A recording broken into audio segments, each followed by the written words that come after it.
जय हिंद दोस्तों। आज हम करेंगे चैप्टर नंबर 7। ठीक है, ये है हमारा एलिमेंट्स एंड देयर सिंबल्स। आप ये सोच रहे थे केवल आपको एलिमेंट्स और उनके सिंबल्स करने हैं, लेकिन ऐसा नहीं है दोस्तों। इसके अंदर हम पढ़ेंगे materials, periodic classification, metals and non metals. दोस्तों बहुत मेहनत लगी है इस पीपीटी को तैयार करने के लिए। सारा कंटेंट मैंने एक ही जगह आपके लिए कंपाइल किया है। ठीक है, तो आपको वीडियो को ज़्यादा ज़्यादा शेयर करना है, ज़्यादा ज़्यादा लाइक करना नहीं भूलना है। काफ़ी कम सपोर्ट कर रहे हो आप इन वीडियोज़ को, और आपको दोस्तों काफ़ी क्रीम कंटेंट हम प्रोवाइड करवा रहे हैं जो कि आपको किसी भी यूट्यूब चैनल पर नहीं मिलने वाला है। ये आपको वही कंटेंट है जो आपके एग्ज़ाम के पॉइंट ऑफ व्यू से मोस्ट इंपॉर्टेंट है। मेरा एक ही टारगेट रहता है कि आपको कम से कम कंटेंट के अंदर मैक्सिमम से मैक्सिमम इंपॉर्टेंट कंटेंट दिया जाए। तो वीडियो को आपको ज़्यादा ज़्यादा लाइक करना नहीं भूलना है। और दोस्तों अब की बार हमें शिकार करना है AWTPO का। हम हैं शिकारी। ठीक है, अब की बार हम शिकार करने वाले हैं AWTPO का हर हाल के अंदर, चाहे आंधी आए, तूफान आए, या बादल गरजे, या आपका भूकंप आए। हम हर हाल के अंदर अब की बार AWTPO का शिकार करने वाले हैं। दोस्तों अगर आप AWTPO, HC ministerial, CISF HC ministerial के मॉक टेस्ट परचेज करना चाहते हैं तो आप रैंकस IQ एप्लीकेशन को डाउनलोड कर सकते हैं, जिसका लिंक आपको मिल जाएगा डिस्क्रिप्शन बॉक्स के अंदर। ज्वाइन कर सकते हैं दिल्ली पुलिस HCM और AWTPO का टेलीग्राम ग्रुप। ठीक है, जहां पर हम आपको इंपॉर्टेंट PDFs प्रोवाइड करवाते रहते हैं। तो आप सर्च कर सकते हैं @DPHC 2022। दोस्तों हमने आपके लिए एक कंप्यूटर की वीडियो अपलोड कर रखी है, जिसके अंदर TCS की टॉप 400 बेस्ट कॉम्पाइलेटेड वीडियो है ये, जिसके अंदर से आपको डायरेक्ट एग्जाम के अंदर क्वेश्चन देखने को मिलेंगे। सारे आपके प्रीवियस ईयर क्वेश्चन रहेंगे ये TCS के, और ये आपको टेस्ट सीरीज के अंदर भी मिल जाएंगे क्विज के फॉर्मेट के अंदर। AWTPO और HC मिनिस्ट्रियल दोनों की दोनों हमारी टेस्ट सीरीज हैं, इनके अंदर हम एग्जाम तक 50-50 मॉक टेस्ट करवाएंगे।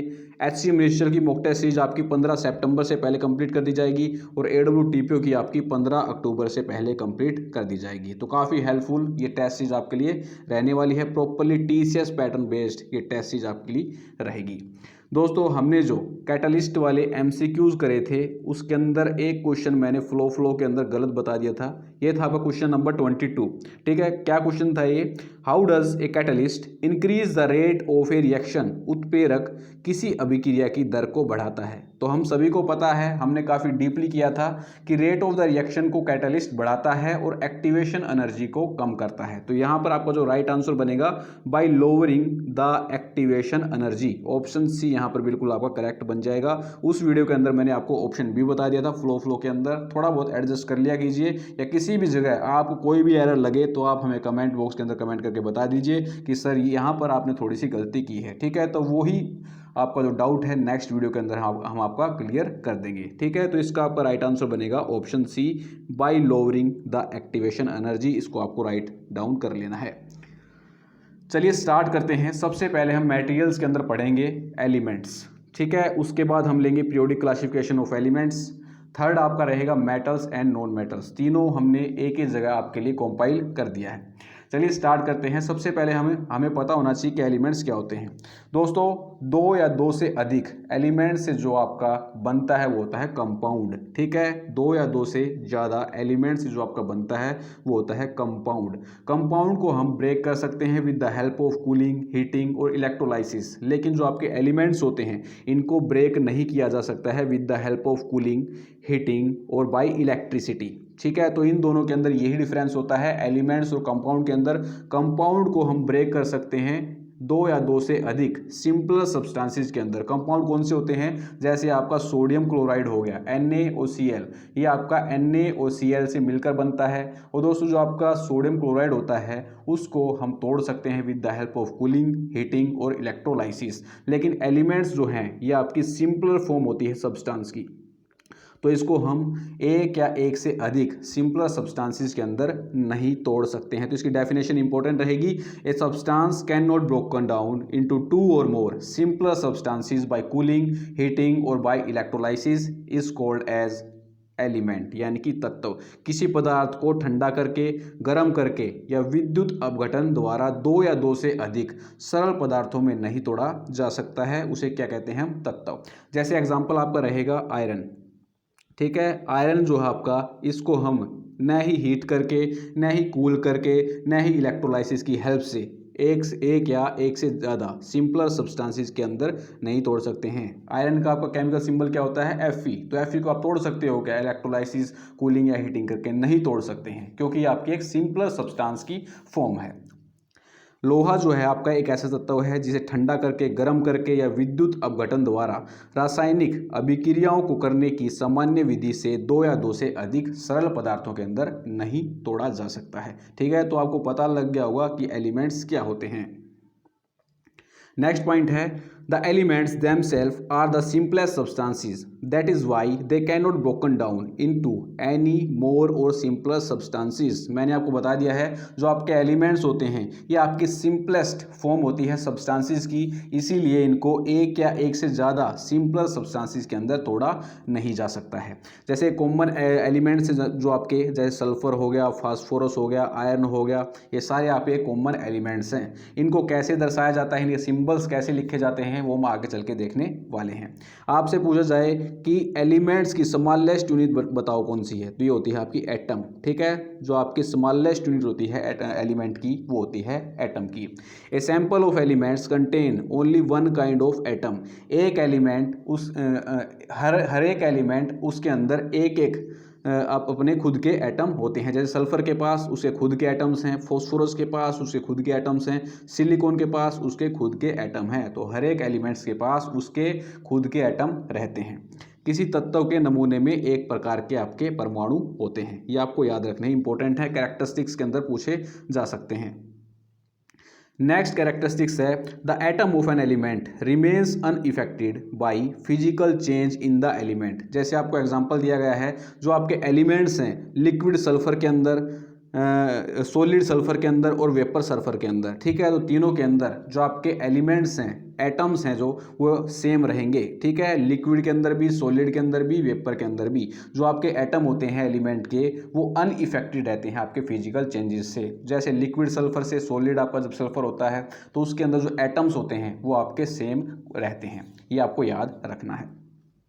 हर एक एलिमेंट्स को उसे सिंबल्स के द्वारा दर्शाया जाता है। जैसे सोडियम को Na से दर्शाया जाता है, ये हम आगे चल के डिटेल के अंदर देखने वाले हैं। जो हमारा यूनिवर्स है उसके अंदर इनफाइनाइट वैरायटी के सब्सटेंसेस पाए जाते हैं, लेकिन जो एलिमेंट्स इनकी फॉर्मेशन करते हैं उनकी क्वांटिटी यहाँ पर लिमिटेड रहेगी। ठीक है, यूनिवर्स के अंदर इनफाइनाइट क्वांटिटी के अंदर आपके सब्सटेंसेस पाए जाते हैं, लेकिन जिस एलिमेंट से वो फॉर्म होते हैं आपके, उनकी जो क्वांटिटी है वो लिमिटेड रहती है। अब हम देखते हैं मोस्ट इंपॉर्टेंट पॉइंट्स। ठीक है, यहां से क्वेश्चन आपको देखने को मिलेगा। Rules to represent an element, किसी तत्व को दर्शाने के लिए कौन कौन से नियम यहां पर होते हैं। फर्स्ट रूल है आपका the symbol of an element is written in English script. कोई भी तत्व जो होता है आपको, कोई भी तत्व का जो चिन्ह होता है यानी कि सिंबल जो होता है उसको इंग्लिश स्क्रिप्ट के अंदर लिखा जाता है। जैसे हाइड्रोजन को H लिखा जाता है, ऑक्सीजन को O लिखा जाता है, बोरॉन को B लिखा जाता है। ठीक है, तो ये आपका दो रूल्स हैं। नेक्स्ट आता है रूल्स आपका a pair of letters can be used when the initial of two और मोर एलिमेंट्स आर सेम। ये बोल रहा है पेयर ऑफ लेटर्स यानी कि अक्षरों की जोड़ी का यूज तब किया जाता है जब एलिमेंट्स के जो फर्स्ट लेटर हैं वो सेम होते हैं। जैसे आपका कार्बन और क्लोरीन हो गया। ठीक है, कार्बन और क्लोरीन के अंदर जो आपके इनिशियल लेटर हैं कार्बन और क्लोरीन के अंदर वो क्या है, C है। ठीक है, तो यहाँ पर हम क्लोरीन के अंदर Cl का यूज़ करते हैं। ठीक है, इनको दोनों को डिफ्रेंशिएट करने के लिए। अगर हम दोनों को ही C से रिप्रेजेंट कर देंगे तो हम कैसे फाइंड आउट कर पाएंगे कि ये क्लोरीन है या कार्बन है। ठीक है, तो अगर दो एलिमेंट्स ऐसे हैं जिनके इनिशियल लेटर सेम हैं तो उनके अंदर हम एक के अंदर क्या करते हैं, डबल लेटर्स का यूज यहाँ पर करते हैं। जैसे कार्बन के अंदर C का यूज किया जाता है और क्लोरीन के अंदर आपका Cl का यूज किया जाता है। एग्जामिनर आपसे पूछता भी है काफ़ी बार एग्जाम के अंदर, रेलवे के अंदर एक क्वेश्चन पूछा गया था कि ऐसा कौन सा एलिमेंट है जिसके अंदर केवल एक ही लेटर है। ठीक है, तो वहां पर आपका कार्बन पूछा गया था। ठीक है, तो आपको याद रखना है इस टाइप से भी कौन से एलिमेंट्स के अंदर सिंगल लेटर्स होते हैं और कौन से एलिमेंट्स के अंदर डबल लेटर आपके होते हैं। अब दोस्तों कुछ ऐसे एलिमेंट्स हैं जिनको लैटिन नेम से ड्राइव किया गया है। वेरी वेरी इंपॉर्टेंट है, अब तक का मोस्ट इंपॉर्टेंट जो आपका पॉइंट आया है वो यही है। ठीक है, लैटिन नेम्स से कौन कौन से एलिमेंट्स यहाँ पर ड्राइव किए गए हैं। जैसे आपके गोल्ड आता है या सोडियम आता है। ठीक है, गोल्ड का आपका लैटिन नेम क्या है, ओरम।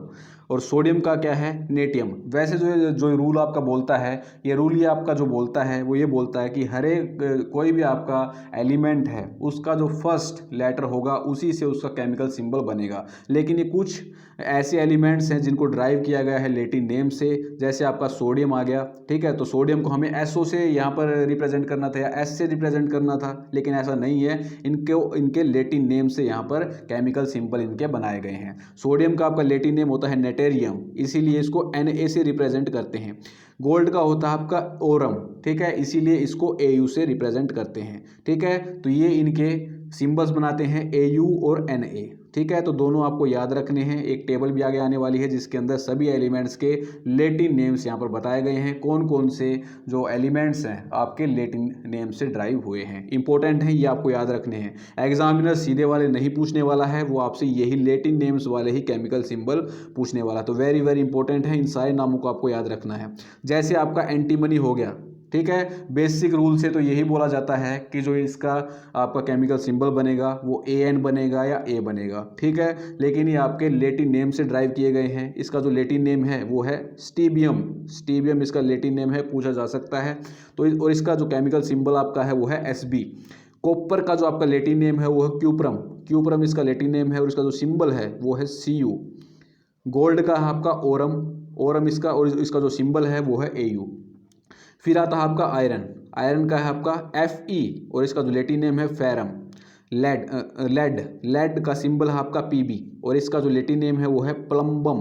आपका जो आयरन वाला है ये एग्जाम के अंदर पूछा गया था कि कौन सा इनमें से ऐसा एलिमेंट्स है जो लैटिन नेम से ड्राइव किया गया है, तो ये है आपका आयरन, ठीक है। ओरम फेरम से ये ड्राइव हुआ है आपका।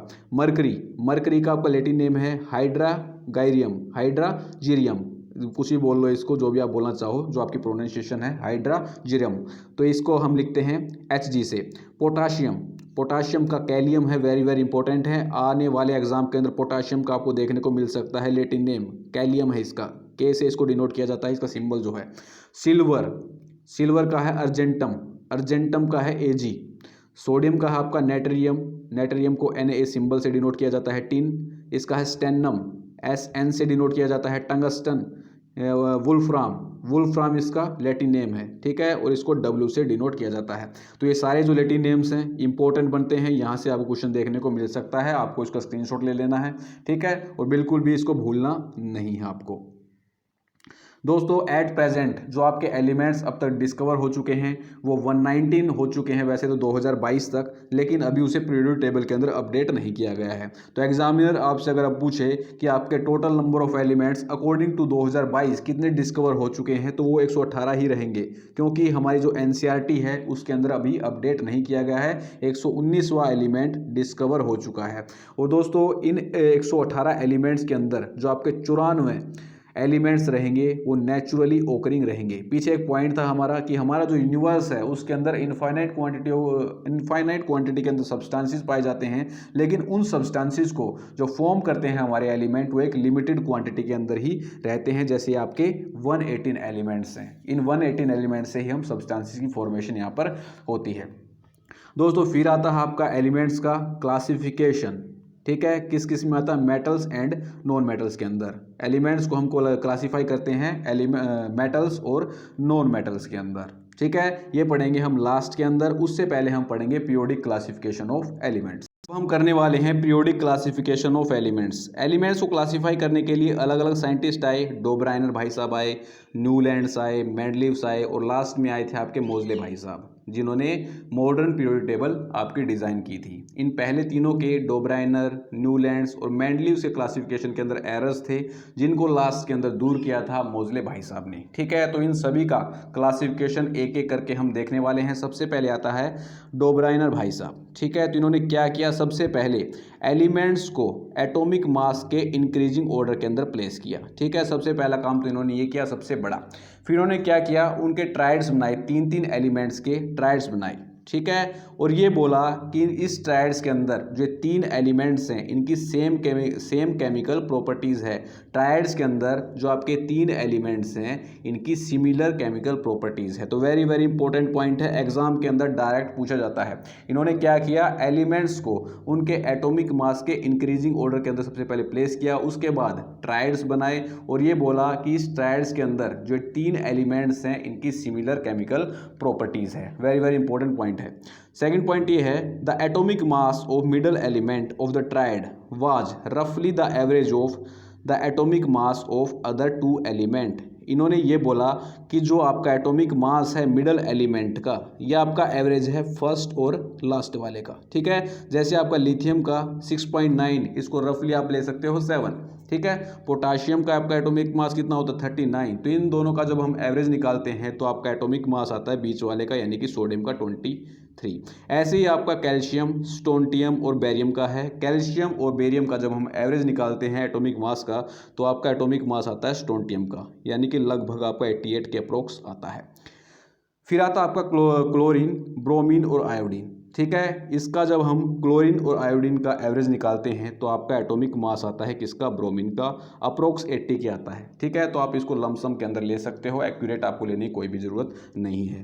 तो इन्होंने ये बोला था यहाँ पर कि जो फर्स्ट और लास्ट एलिमेंट का एवरेज है वो आपका एटॉमिक मास रहेगा मिडल एलिमेंट का। और इन्होंने सबसे पहले आप देख सकते हैं जो आपके ये एलिमेंट्स हैं इनको अरेंज किया था एटॉमिक मास के इंक्रीजिंग ऑर्डर के अंदर। लिथियम से ज़्यादा होता है आपका सोडियम का, सोडियम से ज़्यादा होता है आपका पोटाशियम का। ठीक है, तो सबसे पहले इन्होंने क्या किया कि एटॉमिक मास के इंक्रीजिंग ऑर्डर के अंदर एलिमेंट्स को अरेंज किया और उसके बाद उनके ट्रायड्स बनाए 3-3 के। ठीक है, और ये बोला कि इस ट्रायड्स के अंदर जो 3 एलिमेंट हैं इनकी सिमिलर केमिकल प्रॉपर्टीज़ है।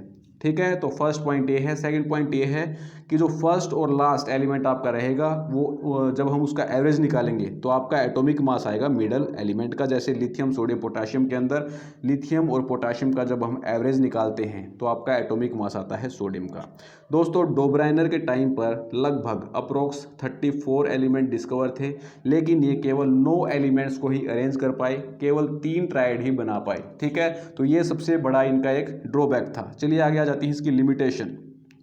फर्स्ट जो इम्पोर्टेंट लिमिटेशन है इसकी, यानी कि सीमाएं क्या है डोब्राइनर के ट्रिक की। Only 3 triads were recognized from the elements known at that time. इनके टाइम पर 34 अप्रोक्स एलिमेंट डिस्कवर थे, लेकिन ये 3 ट्रायड ही बना पाए। ठीक है, किस किसका, लिथियम, सोडियम, पोटाशियम का, कैल्शियम, स्टोंटियम, बेरियम का, क्लोरीन, ब्रोमीन, आयोडीन का। ठीक है, तो तीनों ट्रायड आपको याद रखने, डायरेक्ट एग्जाम के अंदर पूछे जाते हैं। ठीक है, वेरी वेरी इंपॉर्टेंट है ये। ठीक है, और ये बोला कि इस ट्रायड्स के अंदर जो ये आपके 3 एलिमेंट रहेंगे ये आपके सिमिलर केमिकल प्रॉपर्टीज यहाँ पर ऑब्टेन करेंगे। तो सबसे बड़ा लिमिटेशन आपका डोब्राइनर का यही था, केवल 3 ट्रायड ही ये बना पाए। डोब्राइनर की कमियों को दूर करने के लिए आते हैं न्यूलैंड्स, और ये देते हैं Newlands law of octaves, Newland का अष्टक का नियम। क्या बोलते हैं नियम, न्यूलैंड्स ने आते ही सबसे पहले क्या किया कि उस टाइम पर जितनी भी एलिमेंट्स की खोज हो चुकी थी, डिस्कवरी हो चुकी थी, उनको सबसे पहले अरेंज किया उनके इंक्रीजिंग एटॉमिक मास के अकॉर्डिंग। ठीक है, तो कौन सा बड़ा तीर मारा था ये, डोब्राइनर ने भी तो आते यही किया था, एलिमेंट्स को उनके एटॉमिक मास के इंक्रीजिंग ऑर्डर के अंदर सबसे पहले प्लेस किया था, फिर उनके ट्रायड्स बनाए थे 3-3 एलिमेंट्स के, और बोला था कि इस ट्रायड्स के अंदर जो 3 एलिमेंट्स है सिमिलर केमिकल प्रॉपर्टी शो करते हैं। लेकिन न्यूलैंड्स ने ये नहीं किया, उन्होंने ये बोला यहाँ पर कि हर एक 8वां element similar chemical properties show करता है फर्स्ट एलिमेंट्स के साथ। ये संगीत के दीवाने थे और इन्होंने ये बोला कि जैसे संगीत के अंदर आपके 7 सुर होते हैं, सा, रे, गा, मा, पा, दा, नी के बाद आपका दोबारा से फर्स्ट सुर रिपीट होने लग जाता है, वैसे ये भाई साहब ये बोलते थे कि हर एक 8वां एलिमेंट जो है आपका ये सेम प्रॉपर्टी शो करता है फर्स्ट एलिमेंट्स के साथ। जैसा आप इनका अरेंजमेंट देख सकते हैं, सा, रे, गा, मा, पा, दा, नी के बाद दोबारा से पहले वाले सुर रिपीट होने लग जाता है। ये आपके इंग्लिश के सुर होते हैं, डो, रे, मी, फा, सो, ला, टी के बाद दोबारा से पहले वाला सुर रिपीट होने लग जाता है। तो इनकी अरेंजमेंट आप ये देखिए, हाइड्रोजन को इसके अंदर छोड़ दीजिए। ठीक है, क्योंकि हाइड्रोजन की पोजीशन आज तक भी स्पेसिफाई नहीं है। जो आप मॉडर्न पीरियोडिक टेबल पढ़ते हो उसके अंदर भी हाइड्रोजन की जो लोकेशन है वो स्पेसिफाई नहीं है, कभी इसको एस ब्लॉक के अंदर दिखाया जाता है, कभी इसको पी ब्लॉक के अंदर दिखाया जाता है। ठीक है, तो अब भी इसकी हाइड्रोजन की जो पोजीशन है वो स्पेसिफाई नहीं है, तो न्यूलैंड के टाइम पर कहाँ पर होगी। तो हम स्टार्ट करते हैं लिथियम से। ठीक है, तो लिथियम से स्टार्ट करेंगे, सब इंक्रीजिंग ऑर्डर के अंदर यहाँ पर प्लेस करेंगे सबसे पहले एटॉमिक मास के अकॉर्डिंग। ठीक है, नोबल गैसेस को यहाँ पर प्लेस नहीं किया गया क्योंकि नोबल गैसेस की डिस्कवरी न्यूलैंड्स के टाइम पर नहीं हुई थी। ठीक है, तो सबसे पहले इन्होंने प्लेस किया एलिमेंट्स को उनके इंक्रीजिंग एटॉमिक मास के अकॉर्डिंग, और ये बोला कि हर एक 8वां एलिमेंट फर्स्ट एलिमेंट के जैसे प्रॉपर्टी शो करता है। जैसे हम देखते हैं यहाँ पर 1 2 3 4 5 6 7 8। ठीक है, तो लिथियम और जो सोडियम है इनकी सेम प्रॉपर्टीज यहाँ पर रहेंगी। ऐसे ही barium, boron, carbon, nitrogen, oxygen, phosphorus, sodium और मैग्नीशियम, ये आपका 8वां हो जाता है। तो बेरिलियम और मैग्नीशियम के यहाँ पर सिमिलर प्रॉपर्टीज रहेंगी। ऐसे ही बोरोन और एल्यूमिनियम की, कार्बन और सिलिकॉन की, नाइट्रोजन और फास्फोरस की, ऑक्सीजन और सल्फर की। ठीक है, तो इनकी सिमिलर प्रॉपर्टीज यहाँ पर रहेंगी। फिर आता आपका यहाँ से सोडियम के बाद स्टार्ट कीजिए, 1 2 3 4 5 6 7 8। तो सोडियम और पोटाशियम की जो प्रॉपर्टीज़ हैं वो यहाँ पर सेम रहती हैं। ऐसे ही आपका मैग्नीशियम और कैल्शियम का, लेकिन कैल्शियम तक ही ये जो आपकी अरेंजमेंट थी ये सक्सेस हो पाई थी, उसके बाद ये सक्सेस नहीं हो पाई थी, वो हम पढ़ेंगे इसके लिमिटेशंस के अंदर। ठीक है, तो ये अरेंजमेंट थी आपकी न्यूलैंड्स भाई साहब की। अब हम देखते हैं इसकी लिमिटेशंस क्या क्या थी। लिमिटेशंस वेरी वेरी इंपॉर्टेंट हैं। न्यूलैंड के अष्टक के नियम की सीमाएं। फर्स्ट यहाँ पर जो इसकी लिमिटेशन थी वो ये थी, it was applicable up to calcium for lighter elements. Very very important है, एग्जाम के अंदर क्वेश्चन पूछा जाता है। जो न्यूलैंड्स लॉ ऑफ ऑक्टेव्स था वो कहाँ तक एप्लीकेबल था, तो ये था आपका कैल्शियम तक, इसको आपको रट लेना है। ठीक है, सेकंड जो इसकी लिमिटेशन थी, properties of new discovered elements do not fit into law of octaves.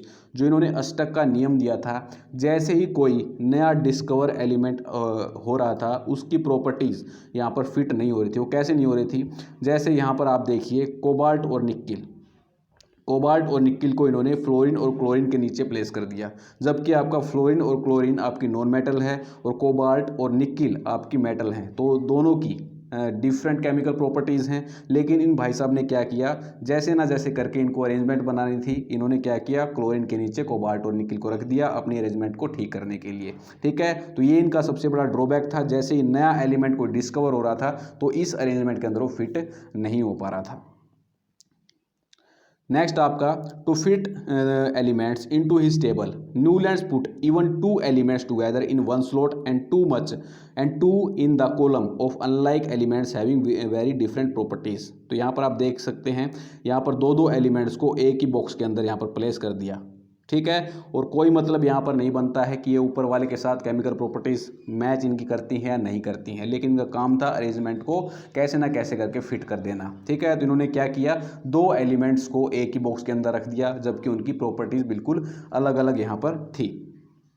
तो ये इनके लिमिटेशंस थे न्यूलैंड्स लॉ ऑफ ऑक्टेव्स के। जो फर्स्ट इंपॉर्टेंट है ये आपको याद रखना है कि ये एप्लीकेबल था आपका कैल्शियम तक। ठीक है, इससे आगे एप्लीकेबल नहीं था। न्यूलैंड की कमियों को दूर करने के लिए आते हैं आपके मेंडली भाई साहब, और ये न्यूलैंड को बोलते हैं कि भाई न्यूलैंड, तूने जो एलिमेंट्स के क्लासिफिकेशन के अंदर गलतियां की हैं, खामियां छोड़ी हैं, मैं उनको एक एक करके दूर करने वाला हूं। तो न्यूलैंड इनको बोलता है कि भाई कैसे करोगे। तो मेंडली बोलते हैं कि भाई मैं यहाँ पर एलिमेंट्स को अरेंज करने वाला हूँ टेबल फॉर्म के अंदर। तो न्यूलैंड इनको बोलता है कि भाई इससे क्या होगा। तो मेंडली बोलते हैं कि भाई अगर मैं एलिमेंट्स को अरेंज करूँगा टेबल फॉर्म के अंदर तो हर एक एलिमेंट की स्टडी करना आसान हो जाएगा। और मेंडली की ये बात काफ़ी हद तक सही भी थी, क्योंकि अगर हमें एलिमेंट्स एक टेबल फॉर्म के अंदर मिल जाएं तो उनकी स्टडी करना आसान हो जाता है, बजाय एक जिगजैग फॉर्म के अंदर जैसे न्यूलैंड ने कर रखा था। कोई एलिमेंट कहीं पर पड़ा था, कोई एलिमेंट कहीं पर पड़ा था, तो वहाँ पर हर एक एलिमेंट की स्टडी करना काफ़ी कठिन था।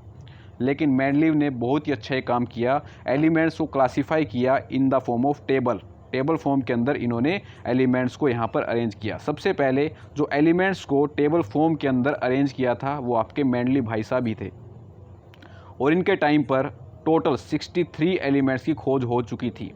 और सबसे बड़ी बात इनकी पीरियोडिक टेबल की ये रही कि इनके टाइम पर 63 एलिमेंट्स की खोज हो चुकी थी, और इन्होंने 63 के 63 एलिमेंट्स टेबल फॉर्म के अंदर अरेंज कर दिए। इससे पहले न्यूलैंड, डोब्राइनर ये नहीं कर पाए थे। डोब्राइनर के टाइम पर लगभग 33-34 एलिमेंट की डिस्कवरी हो चुकी थी, लेकिन वो 9 ही एलिमेंट्स को अरेंज कर पाया। लेकिन मैंडली भाई साहब जो थे, इनके टाइम पर 63 एलिमेंट्स की खोज हो चुकी थी और इन्होंने 63 एलिमेंट्स के 63 टेबल फॉर्म के अंदर अरेंज कर दिए। और ये बहुत ही दूरदर्शी थे, दूर की सोचने वाले थे। वैसे इनका जो पीरियोडिक टेबल है उसके अंदर 8 ग्रुप होते हैं, लेकिन इन्होंने एक ग्रुप और बनाया जिसे बोलते हैं जीरोथ ग्रुप। और ये बोला कि आने वाले टाइम में कुछ ऐसे एलिमेंट्स आने वाले हैं जिनकी केमिकल रिएक्टिविटी 0 होगी और उसे मैं नाम दूंगा जीरोथ ग्रुप। लेकिन एग्जामिनर अगर आपसे पूछे कि मैंडलीव की पीरियोडिक टेबल के अंदर कितने ग्रुप्स हैं, तो ये हैं 8। लेकिन इन्होंने फ्यूचर की पूरी प्लानिंग कर रखी थी और ये बोला था कि मैं एक और ग्रुप बनाऊंगा, 9th ग्रुप, जिसके अंदर फ्यूचर के अंदर जो केमिकल रिएक्टिविटी जिन एलिमेंट्स की 0 होगी उनको रखा जाएगा। इन्होंने न्यूलैंड को बोला कि भाई मैं यहाँ पर एलिमेंट्स को एक टेबल फॉर्म के अंदर अरेंज करूँगा, फिर मैं उन एलिमेंट्स को जो उनका एटॉमिक मास होगा उनके इंक्रीजिंग ऑर्डर के अंदर उनको प्लेस करूँगा, और जो पाऊँगा कि एक रेगुलर इंटरवल के बाद हर एक एलिमेंट्स की सिमिलर प्रॉपर्टीज़ यहाँ पर रहने वाली हैं। इसे ही हम बोलते हैं पीरियोडिक फंक्शन। पीरियोडिक फंक्शन क्या होता है? जब एलिमेंट्स एक रेगुलर इंटरवल के बाद सिमिलर प्रॉपर्टीज़ कैरी करना स्टार्ट कर दें तो उसे क्या बोलते हैं? Periodic function. ठीक है। और जो आपकी मैंडलीव की पीरियोडिक टेबल थी ये बेस्ड थी केमिकल प्रॉपर्टीज़ ऑफ एलिमेंट्स के साथ। ठीक है। एग्जामिनर डायरेक्ट एग्जाम के अंदर क्वेश्चन पूछता है मॉडर्न पीरियोडिक टेबल किसके ऊपर बेस्ड थी, तो ये थी केमिकल प्रॉपर्टीज़ ऑफ एलिमेंट्स के अकॉर्डिंग। और इसके अंदर आपके 7 पीरियड्स थे और 8 ग्रुप्स थे। हॉरिजॉन्टल के अंदर जो आपके थे, हॉरिजॉन्टल रोज जो थी आपकी, उनको पीरियड्स बोला जाता है। वर्टिकल कॉलम्स जो थे आपके, उनको ग्रुप्स बोला जाता है। इसको याद कैसे करोगे? HPVG, यानी कि हैरी पॉटर वेरी ग्रेट।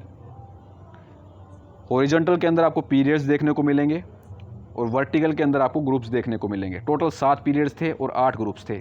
लेकिन इन्होंने एक ग्रुप्स और बना रखा था जिसके अंदर ये बोल रखा था कि फ्यूचर के अंदर कुछ ऐसे एलिमेंट्स आएंगे जिनकी केमिकल रिएक्टिविटी आपकी 0 होगी, फिर उनको उस ग्रुप के अंदर प्लेस किया जाएगा। ठीक है। अब आप यहाँ पर देखिए, जो आपका 9th ग्रुप है उसके अंदर आपको मॉडर्न की पीरियोडिक टेबल के अंदर देखने को नहीं मिलेगा। वो क्यों नहीं मिलेगा? क्योंकि वो इनकम्प्लीट था। लेकिन इन्होंने पहले से प्लानिंग कर रखी थी कि जो आपका 9th ग्रुप रहेगा उसके अंदर आपकी इनर्ट गैसेज आएंगी, नोबल गैसेज आएगी जिनकी केमिकल रिएक्टिविटी 0 होगी। वैसे हम पढ़ते हैं कि इसके अंदर 7 पीरियड्स हैं आपके। ठीक है। लेकिन आपको मैंडलीव की पीरियोडिक टेबल के अंदर 7वां पीरियड देखने को नहीं मिलेगा। क्यों नहीं मिलेगा? क्योंकि वो इनकम्प्लीट था। यहाँ पर आपको 6 पीरियड और 8 ग्रुप देखने को मिलते हैं। इन्होंने क्या किया? हर एक ग्रुप को सब ग्रुप के अंदर डिवाइड कर दिया। कहाँ तक किया? 7 ग्रुप तक हर एक ग्रुप को सब ग्रुप के अंदर डिवाइड कर दिया। जैसे A और B, 1A और 1B, ऐसे ही 2nd A और 2nd B, ऐसे ही 3rd A और 3rd B, ऐसे ही 4th A 4th B, फिर 5th A 5th B, 6th A 6th B, 7th A 7th B, 8th A। यहाँ पर 8वें ग्रुप को इन्होंने सब ग्रुप्स के अंदर डिवाइड नहीं किया। 7वें ग्रुप तक इन्होंने सब ग्रुप्स के अंदर उसको डिवाइड कर दिया। फिर इन्होंने एलिमेंट्स का यहाँ पर क्लासिफिकेशन किया, उनको इंक्रीजिंग एटॉमिक मास के अकॉर्डिंग यहाँ पर प्लेस करना स्टार्ट कर दिया। यहाँ पर आप देखोगे कि तीसरे पीरियड्स तक आपको ओनली एक एलिमेंट ही देखने को मिलेगा। लेकिन जैसे ही चौथा, 5वां, 6ठा ग्रुप आपका आता है, यहाँ पर आपको 2-2 ग्रुप, 2-2 एलिमेंट्स देखने को मिल जाते हैं। जो आपका सब ग्रुप था A और B, A ग्रुप के अंदर आपके नॉर्मल एलिमेंट्स थे और B ग्रुप के अंदर आपके ट्रांजिशन एलिमेंट्स थे। ठीक है। जो आप जिनके अंदर ये क्षमता होती है ऑक्सीडेशन स्टेट को चेंज करने की। ट्रांजिशन एलिमेंट्स कौन से होते हैं? जो अपनी ऑक्सीडेशन स्टेट को आसानी से चेंज कर लेते हैं। तो यहाँ पर फर्स्ट A ग्रुप के अंदर आपको क्या देखने को मिलेंगी? Normal elements. लेकिन B ग्रुप के अंदर आपको देखने को मिलेंगे ट्रांजिशन एलिमेंट्स। जैसे आपको कॉपर दिखने को मिल रहा है 4th पीरियड के अंदर। 5th पीरियड के अंदर आपको Ag सिल्वर देखने को मिल रहा है। 6th पीरियड के अंदर आपको Au देखने को मिल रहा है। इसके अंदर भी काफ़ी ज़्यादा कमियां थी। 9th ग्रुप के अंदर इन्होंने 3-3 एलिमेंट्स को यहाँ पर प्लेस किया। ठीक है। यहाँ पर कर रखा है। अब दोस्तों इतना आपको समझ में आ गया होगा, लेकिन आपको ये पीरियोडिक टेबल का जो स्ट्रक्चर है ये बिल्कुल भी याद नहीं रखना है। केवल कैरेक्टरिस्टिक्स आपको याद रखनी है जो मैं आपको समझा रहा हूँ। याद करनी नहीं है बिल्कुल भी आपको ये। अब हम देख लेते हैं मेरिट्स क्या क्या थी। मेंडलीव की जो पीरियोडिक टेबल आपकी बनाई गई थी उसकी मेरिट्स क्या क्या थी। इसकी जो सबसे पहली मेरिट्स थी, इन्होंने गैप्स छोड़े थे जो आपके अनडिस्कवर्ड एलिमेंट्स थे, जैसे गैलियम। इन्होंने क्या किया कि सिलिकॉन के नीचे एक इक्का सिलिकॉन नाम से एक एलिमेंट्स का गैप छोड़ दिया और ये बोल दिया कि फ्यूचर में कोई ऐसा एलिमेंट्स आएगा जो इक्का सिलिकॉन जैसा ही, जिसकी प्रॉपर्टीज़ इक्का सिलिकॉन से ही मैच करेंगी। ऐसे ही बोरोन के नीचे इक्का बोरोन नाम से एक अनडिस्कवर्ड एलिमेंट छोड़ दिया और ये बोला कि फ्यूचर में कोई ऐसा एलिमेंट्स आएगा जिसकी जो प्रॉपर्टीज़ हैं वो बोरोन से, इक्का बोरोन से मैच करेंगी। एक और एलिमेंट छोड़ दिया आपका एल्यूमिनियम के नीचे, इक्का एल्यूमिनियम, और ये बोला कि फ्यूचर के अंदर आपका एक एलिमेंट ऐसा आएगा जिसकी प्रॉपर्टीज़ एल्यूमिनियम, इक्का एल्यूमिनियम से बिल्कुल मैच करेंगी। तो बिल्कुल बाद में ऐसा ही हुआ। बाद में आपके गैलियम आया, स्कैंडियम आया और जर्मेनियम आया। इक्का सिलिकॉन की जगह आपका जर्मेनियम देखने को मिला। इसको कैसे याद करोगे, सीता जी, इक्का सिलिकॉन जर्मेनियम। जर्मेनियम की जो प्रॉपर्टी थी वो इक्का सिलिकॉन से बिल्कुल सेम थी, इसीलिए इसको इक्का सिलिकॉन वाली प्लेस के अंदर रखा गया। फिर आता है आपका इक्का एल्यूमिनियम। इक्का एल्यूमिनियम जैसी जो प्रॉपर्टीज़ यहाँ पर शो की वो गैलियम ने शो की। एग्जामिनर पूछता है इक्का एल्यूमिनियम की जगह कौन सा एलिमेंट आया था, तो ये आया था आपका गैलियम।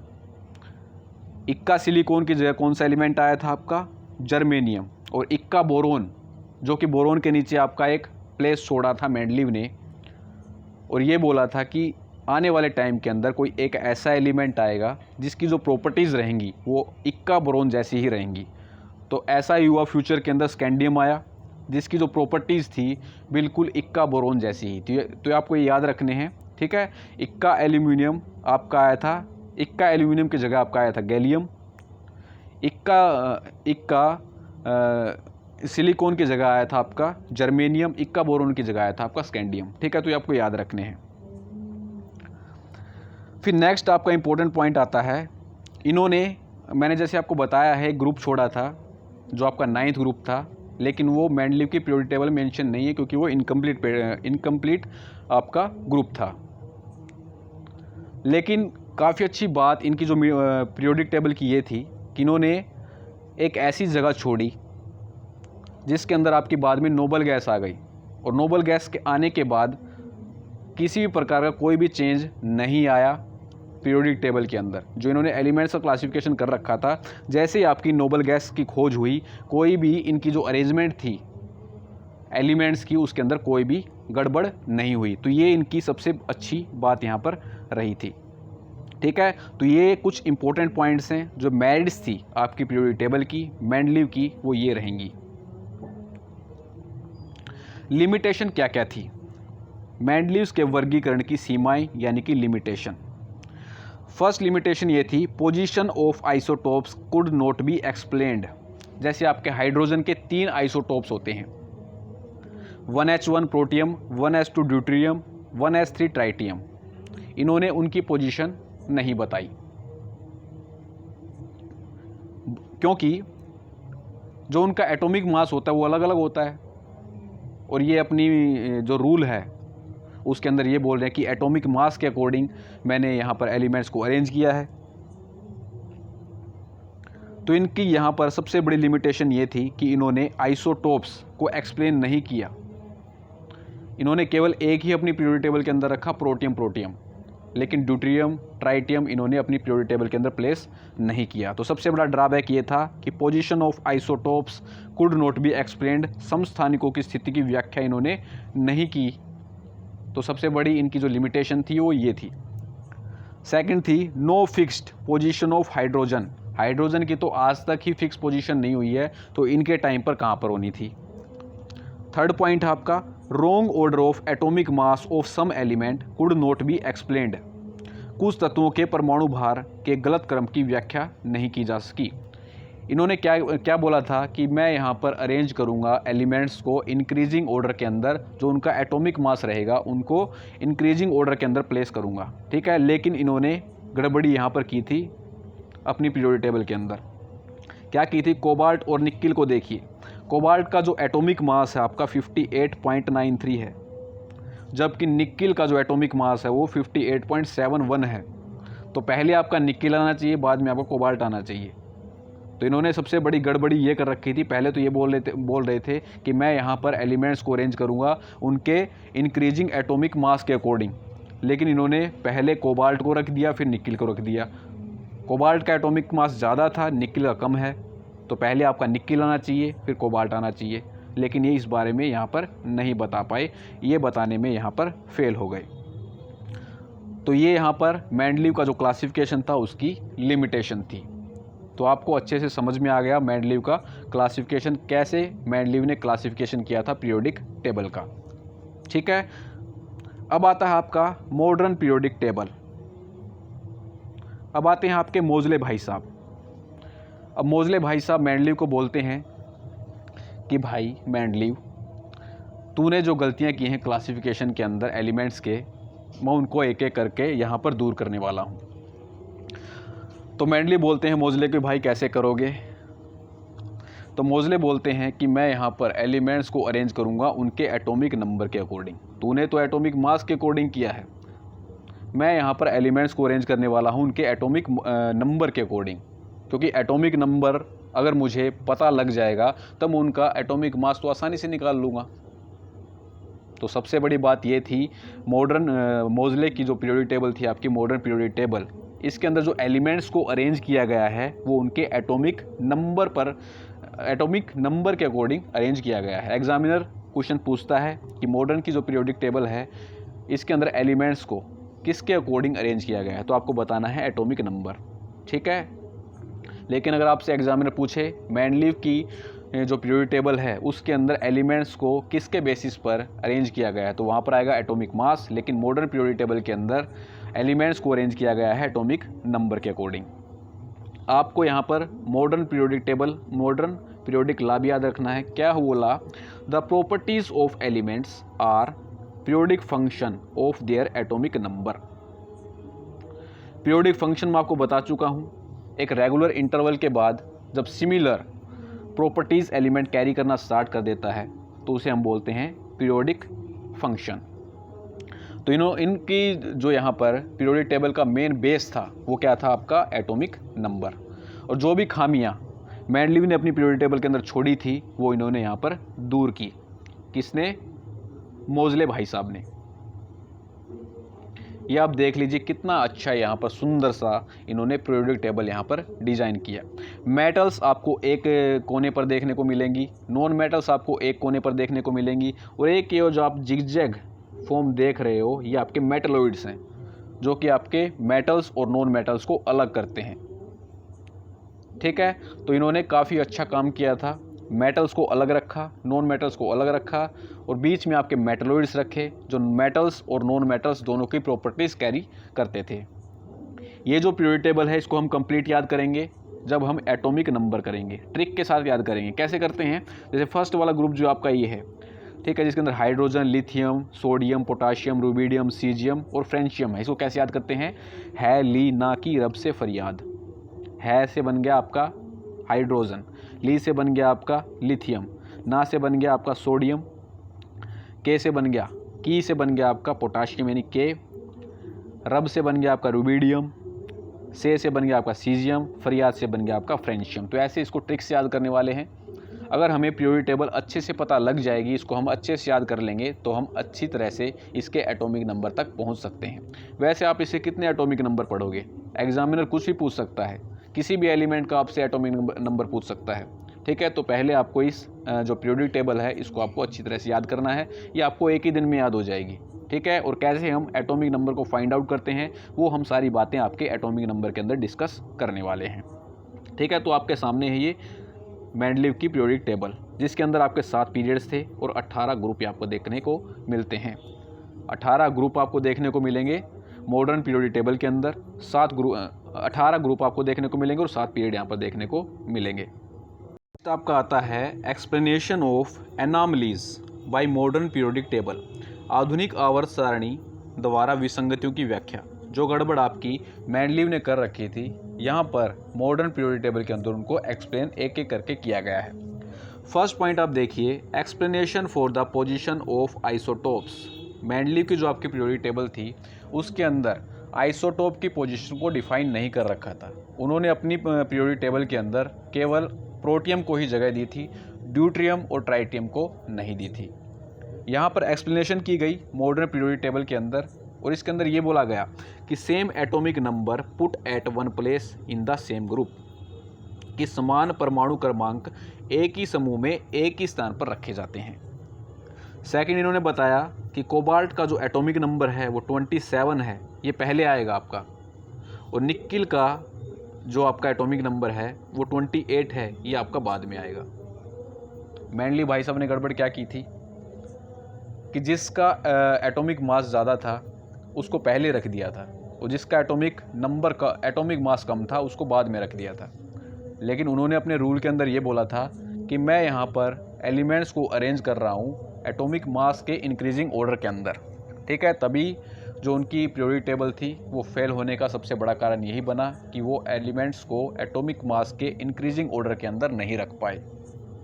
तो यहाँ पर मॉडर्न पीरियोडिक टेबल के अंदर इसको बहुत ही अच्छी तरीके से समझाया गया कि कोबाल्ट का जो एटॉमिक नंबर है आपका 27 है, वो पहले आएगा आपका, और जो आपका निक्किल है ये इसका जो एटॉमिक नंबर है वो आपका 28 है, ये आपका बाद में आएगा। थर्ड पॉइंट है, unlike atomic masses atomic number is always a whole number, so there is no element between hydrogen and helium. जैसे आपका एटॉमिक मास होता है वो पॉइंट्स के अंदर आपको देखने को मिलेगा 1 पॉइंट समथिंग, 2 पॉइंट समथिंग, लेकिन जो आपका एटॉमिक नंबर है वो आपको एक होल नंबर के अंदर देखने को मिलेगा, एक पूर्ण संख्या के अंदर देखने को मिलेगा, 1, 12, 18 इस टाइप से आपको देखने को मिलेगा। लेकिन जो आपका एटॉमिक मास है वो आपको डेसिमल फॉर्म के अंदर देखने को मिलेगा, 1 पॉइंट समथिंग, 2 पॉइंट समथिंग। तो इसीलिए इन्होंने बोला कि ये जो एटॉमिक नंबर है आपका एक होल नंबर है, इसीलिए कोई भी एलिमेंट नहीं है हाइड्रोजन और हीलियम के बीच में, ठीक है। तो ये एक्सप्लेनेशन थी ये जो दी गई थी मॉडर्न पीरियोडिक टेबल के द्वारा। नेक्स्ट आता है इसके अंदर एटॉमिक नंबर। एटॉमिक नंबर क्या होता है? जब हम एटॉमिक नंबर करेंगे तो इसको डिटेल के अंदर देखने वाले हैं और ट्रिक भी देखने वाले हैं, कैसे हम पीरियोडिक टेबल को ट्रिक के द्वारा याद करेंगे, ठीक है। तो आपको बिल्कुल भी दिक्कत नहीं लेनी है, यहाँ पर बस केवल आपको यही याद रखना है, इसको डिनोट किया जाता है आपका Z के द्वारा, ठीक है। और ये होता है आपका जो न्यूक्लियस के अंदर आपके नंबर ऑफ प्रोटॉन्स होते हैं उसके इक्वल होता है। Atomic number is equal to the number of protons present in the nucleus of an atom, ये आपको याद रखना है। मॉडर्न की जो पीरियोडिक टेबल थी उसके अंदर 18 वर्टिकल कॉलम्स थे जिसको हम बोलते हैं ग्रुप। 18 ग्रुप थे आपके मॉडर्न के पीरियोडिक टेबल के अंदर, और 7 आपके हॉरिजॉन्टल रोज थे जिसको हम पीरियड्स बोलते हैं। ये आपको याद रखना है, डायरेक्ट एग्जाम के अंदर पूछ जाते हैं। 18 ग्रुप थे और 7 पीरियड आपको देखने को मिलेंगे मॉडर्न पीरियोडिक टेबल के अंदर। नेक्स्ट पॉइंट है, elements with same number of valence electron are placed in same group. जिन भी एलिमेंट्स के अंदर सेम नंबर के अंदर वैलेंस इलेक्ट्रॉन होंगे उनको सेम ग्रुप के अंदर रखा जाएगा। जैसे यहाँ पर आप देखिए लिथियम, सोडियम और पोटाशियम, इन सभी के अंदर आउटरमोस्ट सेल के अंदर एक एक इलेक्ट्रॉन वैलेंस है, तो यही इनकी वैलेंसी होगी। वैलेंसी आपको पता होगा ना कि आउटरमोस्ट सेल के अंदर कितने नंबर ऑफ इलेक्ट्रॉन वैलेंस हैं, उसी को हम एलिमेंट की वैलेंसी बोलते हैं। तो इन्होंने सबसे अच्छा काम ये किया कि same number of valence electron जिन भी एलिमेंट्स के थे उनको एक ही ग्रुप के अंदर इन्होंने प्लेस किया। जैसे आपका लिथियम, सोडियम और पोटाशियम हो गया, ऐसे ही नीचे हो गया, सभी की वैलेंसी आपको एक ही देखने को मिलेगी, ठीक है। ग्रुप के अंदर आपको वैलेंसी सेम देखने को मिलेगी। तो ये इनका एक इम्पोर्टेंट पॉइंट था, ये आपको याद रखना है। नेक्स्ट चलते हैं, number of shells increases as we go down the group. जैसे जैसे हम ग्रुप के नीचे की तरफ जाते हैं नंबर ऑफ सेल्स आपकी बढ़ती रहती हैं। और पीरियड्स के अंदर आपका मैटर करता है नंबर ऑफ ऑक्यूपाइड सेल्स, ठीक है। अगर एलिमेंट्स के अंदर सेम नंबर ऑफ सेल्स होंगी तो उनको एक सेम पीरियड के अंदर रखा जाएगा। अगर same number of valence electron होंगे तो उनको सेम ग्रुप के अंदर रखा जाएगा। लेकिन उनके अंदर अगर सेम नंबर ऑफ सेल्स होंगी तो उनको एक सेम पीरियड के अंदर रखा जाएगा। जैसे यहाँ पर देख सकते हैं आप लिथियम, बेरिलियम, बोरोन, कार्बन और नाइट्रोजन, सभी के अंदर आपको 2-2 ऑक्यूपाइड सेल्स यहाँ पर देखने को मिलती हैं, इसीलिए इनको सेम पीरियड के अंदर रखा गया है। और इनके अंदर नंबर ऑफ सेल्स जो आपकी हैं वो क्या हैं, सेम है, यानी कि 2 हैं, ठीक है। इसीलिए इनको सेम पीरियड्स के अंदर रखा जाता है, ये आपको याद रखना है। Next, number of elements placed in a particular periods depend upon the fact that how electrons are filled into various shells. किसी विशेष आवर्त में रखे गए तत्वों की संख्या इस बात पर निर्भर करती है कि विभिन्न कोशों में इलेक्ट्रॉन कैसे भरे जाते हैं। जैसे आपके जो शेल्स होती हैं KLMN, के अंदर मैक्सिमम इलेक्ट्रॉन्स कितने होते हैं आपके 2। कैसे निकालते हैं 2n स्क्वेयर्स के द्वारा, ठीक है, जहाँ पर n क्या होता है आपका नंबर ऑफ सेल्स।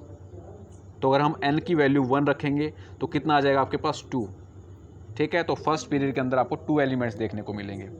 के सेल के अंदर आपको मैक्सिमम 2 इलेक्ट्रॉन्स यहाँ पर देखने को मिलेंगे। एल के अंदर आपको 8 देखने को मिलेंगे।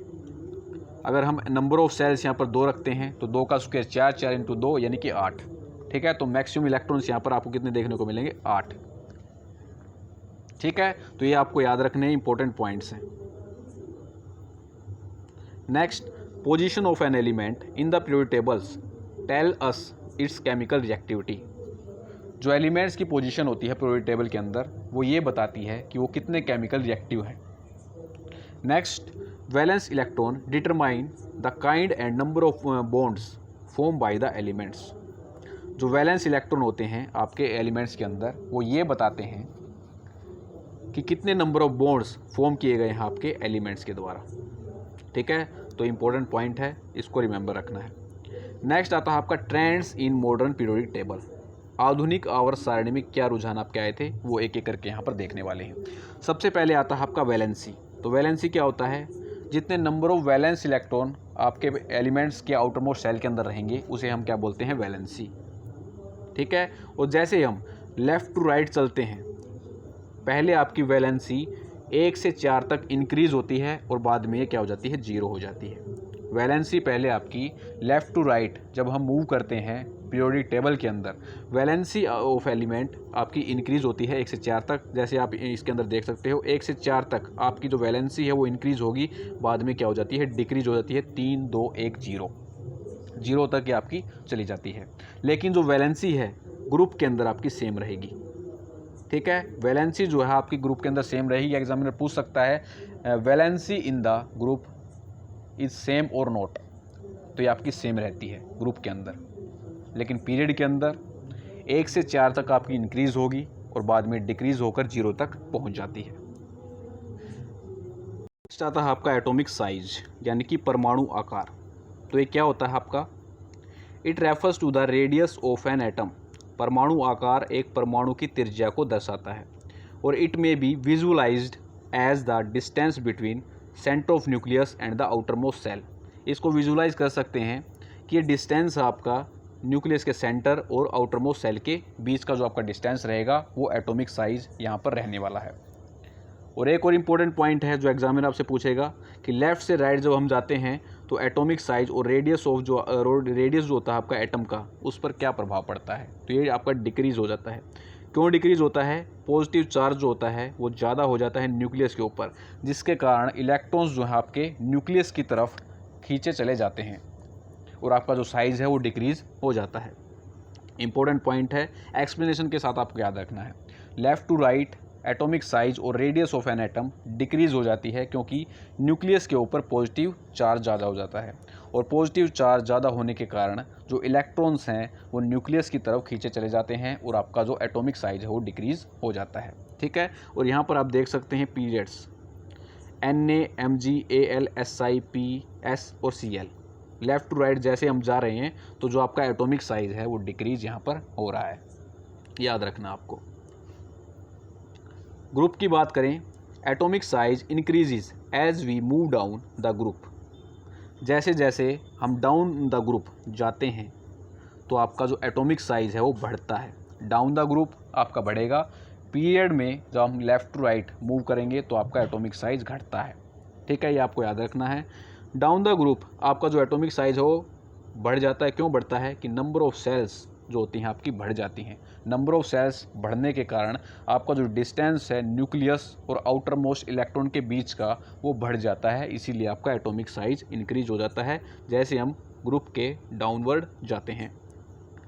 अब आता है आपका मेटलिक करैक्टर यानी कि धात्विक गुण। मेटलिक करैक्टर क्या होता है, metallic character means the tendency of an atom to lose electron. धात्विक गुण का अर्थ क्या होता है, परमाणु की इलेक्ट्रॉन खोने की प्रवृत्ति। जो आपकी टेंडेंसी होती है एटम की इलेक्ट्रॉन को लूज़ करने की, उसी को हम क्या बोलते हैं, metallic character. Direct definition exam के अंदर पूछी जा सकती है। नेक्स्ट पॉइंट है metals occupies left hand side of periodic table. जब आप पीरियोडिक टेबल के अंदर देखोगे तो आपको मेटल्स जो हैं वो लेफ्ट हैंड साइड के अंदर देखने को मिलेंगी और जो नॉन मेटल्स आपको राइट हैंड साइड के अंदर देखने को मिलेंगी, और दोनों के बीच में आपको मेटलॉइड्स देखने को मिलेंगे जिनके अंदर मेटल्स और नॉन मेटल्स दोनों की प्रॉपर्टी यहाँ पर होती है। मेटेलिक कैरेक्टर की बात करें तो left to right metallic character जो होता है आपका एलिमेंट का, वो डिक्रीज हो जाता है because of effective nuclear charge increases. अगर आपका इफेक्टिव न्यूक्लियर चार्ज इंक्रीज हो जाएगा तो आप, जब हम लेफ़्ट टू राइट पीरियड के अंदर मूव करेंगे तो आपका मेटेलिक कैरेक्टर क्या होता है, डिक्रीज हो जाता है। It means tendency to lose electron decreases. जो आपकी इलेक्ट्रॉन को लूज़ करने की टेंडेंसी है वो डिक्रीज हो जाती है। तो आपको ये बात याद रखनी है, लेफ़्ट टू राइट जब हम जाते हैं तो आपको मेटेलिक कैरेक्टर देखने को, मेटेलिक कैरेक्टर जो होता है वो कम हो जाता है, क्योंकि आपने देखा होगा जो राइट हैंड साइड है वहाँ पर आपको नॉन मेटल्स देखने को मिलेंगी, क्योंकि left to right metallic character आपका कम हो जाता है क्योंकि इफेक्टिव न्यूक्लियर चार्ज आपका इंक्रीज हो जाता है और उनकी जो इलेक्ट्रॉन लूज़ करने की टेंडेंसी है वो डिक्रीज हो जाती है। Metals are electropositive as they tend to lose electron while forming bonds. Metals जो होती हैं आपकी इलेक्ट्रोपॉजिटिव होती हैं क्योंकि जब ये बॉन्ड की फॉर्मेशन करती हैं तो इलेक्ट्रॉन को लूज़ करने की टेंडेंसी इनके अंदर होती है, इसीलिए क्या होती हैं, इलेक्ट्रोपॉजिटिव। ग्रुप की बात करें, मेटेलिक कैरेक्टर क्या होता है, मेटेलिक कैरेक्टर जो होता है आपका ग्रुप के अंदर डाउन द ग्रुप इंक्रीज हो जाता है क्योंकि इफेक्टिव न्यूक्लियर चार्ज आपका डिक्रीज हो जाता है। लेफ़्ट टू राइट आपका मेटेलिक कैरेक्टर क्या होता है, डिक्रीज होता है क्योंकि आपका न्यूक्लियर चार्ज इंक्रीज हो जाता है। तो मेटेलिक कैरेक्टर यहाँ पर रहेगा, सीधी सी बात है, inversely proportional to nuclear charge. अगर न्यूक्लियर चार्ज आपका ज़्यादा होगा तो मेटेलिक कैरेक्टर कम होगा, मेटेलिक कैरेक्टर आपका अगर ज़्यादा होगा तो न्यूक्लियर चार्ज आपका कम होगा। Left to right metallic character आपका कम हो जाता है क्योंकि आपका न्यूक्लियर चार्ज ज़्यादा हो जाता है। Down the group metallic character आपका बढ़ेगा क्योंकि आपका न्यूक्लियर चार्ज है वो घट जाता है। तो ये इंपॉर्टेंट पॉइंट्स हैं आपके। नेक्स्ट आता है आपका नॉन मेटेलिक कैरेक्टर यानी कि अधात्विक गुण। मेटल्स आपकी इलेक्ट्रोपॉजिटिव होती हैं जबकि नॉन मेटल्स आपकी इलेक्ट्रोनेगेटिव होती हैं, ठीक है, क्योंकि जब ये बॉन्ड फॉर्मेशन करती हैं, बॉन्ड फॉर्म कैसे होता है, ये इलेक्ट्रॉन्स को गेन करती हैं, वो इलेक्ट्रॉन को गेन करने के बाद इनके अंदर एक बॉन्ड की फॉर्मेशन होती है, इसीलिए क्या होता है आपका ये इलेक्ट्रोनेगेटिव। जबकि आपकी मेटल्स क्या होती हैं, इलेक्ट्रोपॉजिटिव होती हैं क्योंकि वो इलेक्ट्रॉन को लूज़ करती हैं। सेकेंड पॉइंट है आपका non metals occupies at right side of periodic table. Non metals जो आपकी राइट साइड के अंदर देखने को मिलेंगी पीरियोडिक टेबल के अंदर। नॉन मेटेलिक कैरेक्टर आपका पीरियड के अक्रॉस की बात करें तो क्या होता है, लेफ़्ट टू राइट आपका इंक्रीज होता है। Metallic non metallic character across the period आपको इंक्रीज देखने को मिलेगा क्योंकि आपका इंक्रीज होता है इफेक्टिव न्यूक्लियर चार्ज, ठीक है। That means the tendency to gain electron increase, जो इनकी टेंडेंसी होती है इलेक्ट्रॉन गेन करने की वो बढ़ जाती है, ठीक है। लेफ़्ट टू राइट आपको नॉन मेटेलिक कैरेक्टर इंक्रीज देखने को मिलेगा क्योंकि इफेक्टिव न्यूक्लियर चार्ज बढ़ जाता है और उनकी जो इलेक्ट्रॉन को गेन करने की टेंडेंसी होती है वो बढ़ जाती है। नेक्स्ट आपका अगर डाउन द ग्रुप की बात करें तो नॉन मेटेलिक कैरेक्टर आपका डिक्रीज हो जाता है क्योंकि जो आपका इफेक्टिव न्यूक्लियर चार्ज है वो डिक्रीज हो जाता है। तो ये कुछ इंपॉर्टेंट पॉइंट्स इनको आपको याद रखना है। नेक्स्ट पॉइंट आता है आपका in the middle of periodic table we have semi metals और metalloids because they exhibit same property some properties of metal and non metals. जब हमने मॉडर्न पीरियोडिक टेबल का आपको चार्ट दिखाया था तो उसके अंदर हमने मेटलॉइड्स आपको दिखाए थे, जिसके लेफ्ट हैंड साइड के अंदर आपको मेटल देखने को मिलती हैं और राइट हैंड साइड के अंदर आपको नॉन मेटल्स देखने को मिलती हैं, और बीच में जो होते हैं आपके मेटलॉइड्स होते हैं जिनके अंदर कुछ के अंदर आपको मेटल्स की प्रॉपर्टीज़ देखने को मिलती हैं और कुछ के अंदर आपको नॉन मेटल्स की प्रॉपर्टीज़ देखने को मिलती हैं, ठीक है। तो ये आपको पीरियोडिक टेबल के मिडल के अंदर देखने को मिलेंगे जिनको हम सेमी मेटल्स भी बोलते हैं या मेटलॉइड्स भी बोलते हैं। नेक्स्ट आता है आपका oxides of metal are basic in nature while oxides of non metals are acidic in nature.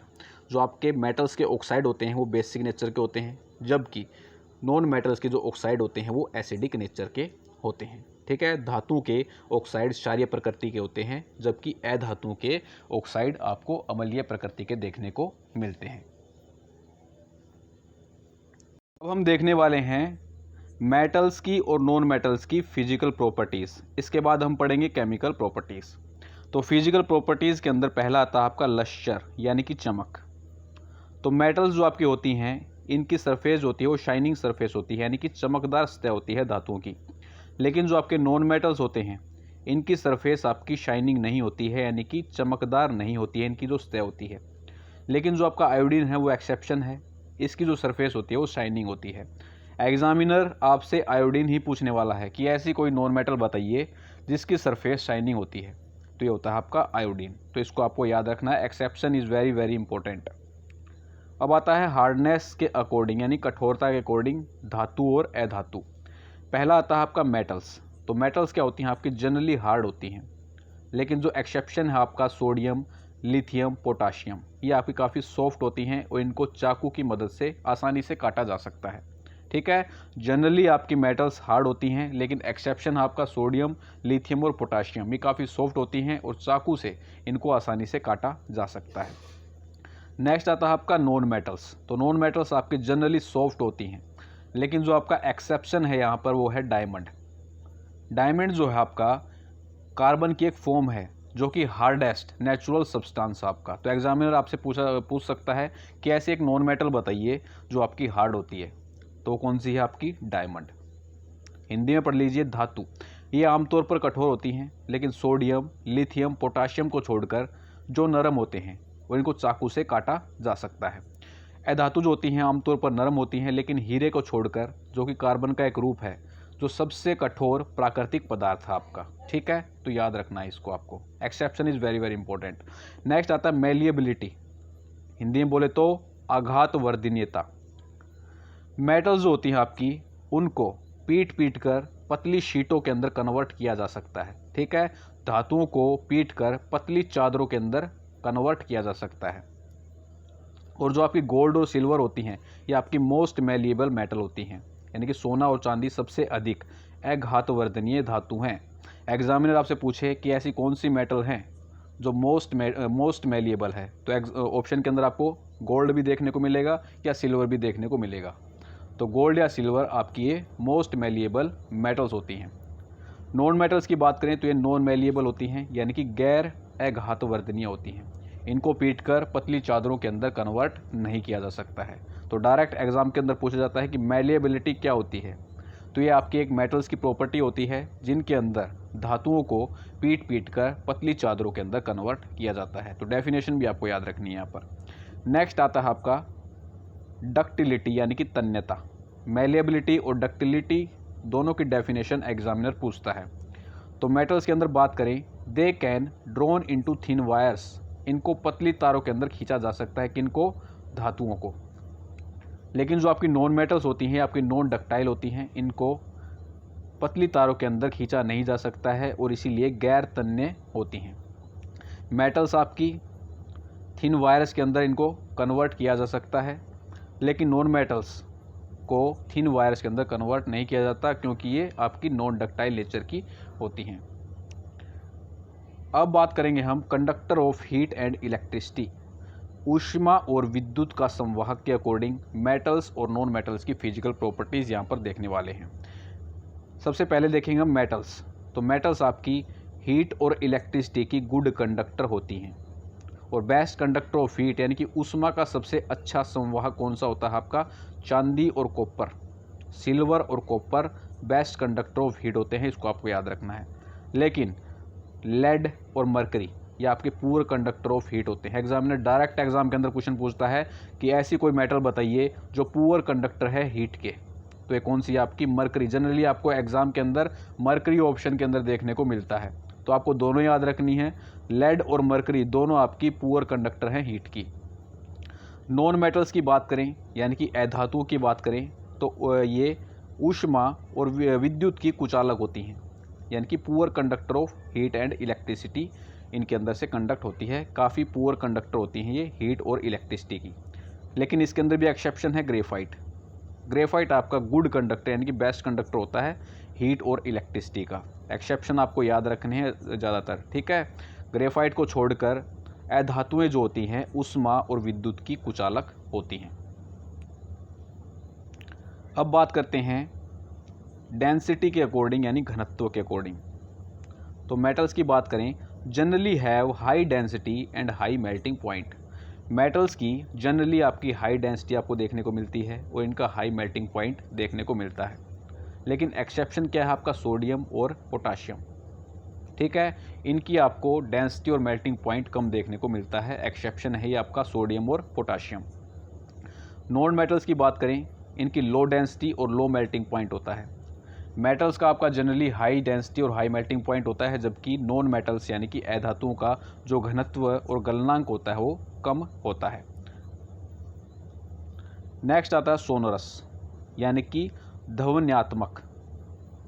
Metals की बात करें, they produce a sound on striking on a hard surface. यह किसी कठोर सतह से टकराने के बाद ध्वनि उत्पन्न करती हैं। जैसे कोई मेटल्स किसी हार्ड सरफेस के साथ जब स्ट्राइक करती है तो एक टन जैसी आवाज़ आती है, टन की आवाज़ आती है। ठीक है, तो उसी प्रॉपर्टीज़ को हम क्या बोलते हैं, सोनोरस। और ये प्रॉपर्टी आपकी मेटल्स के अंदर होती है।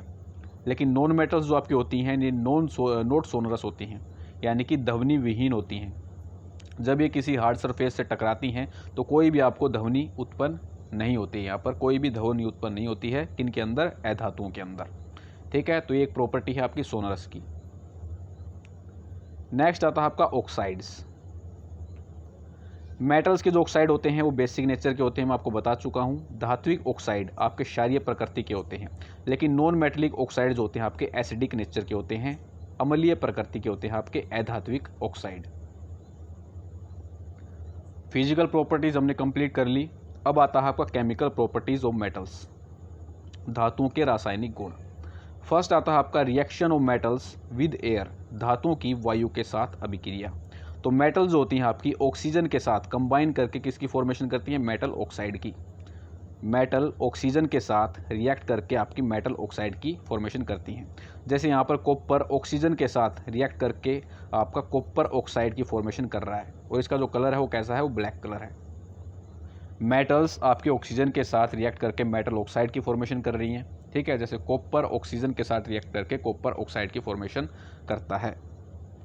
नेक्स्ट इंपॉर्टेंट पॉइंट है Na एंड K, सोडियम और potassium react so vigorously that they catch fire if kept in open, so they are immersed in kerosene. जो आपका सोडियम और पोटाशियम होता है, इनको कैरोसिन के अंदर रखा जाता है। क्यों रखा जाता है, क्योंकि हम इनको अगर ओपन सरफेस के अंदर, ओपन एनवायरनमेंट के अंदर रखते हैं तो ये आग पकड़ लेते हैं, वाइग्रसली कैच कर लेते हैं फायर को। तो इंपॉर्टेंट पॉइंट है, बार बार एग्जाम के अंदर पूछ जाता है। ऐसी कौन सी आपकी मेटल्स रहेंगी जो आपकी फायर कैच कर लेती हैं जब उनको ओपन रखा जाता है, तो वो होती हैं आपकी सोडियम और पोटाशियम। वेरी वेरी इंपॉर्टेंट, और इसीलिए इनको इमर्स करके रखा जाता है कैरोसिन के अंदर।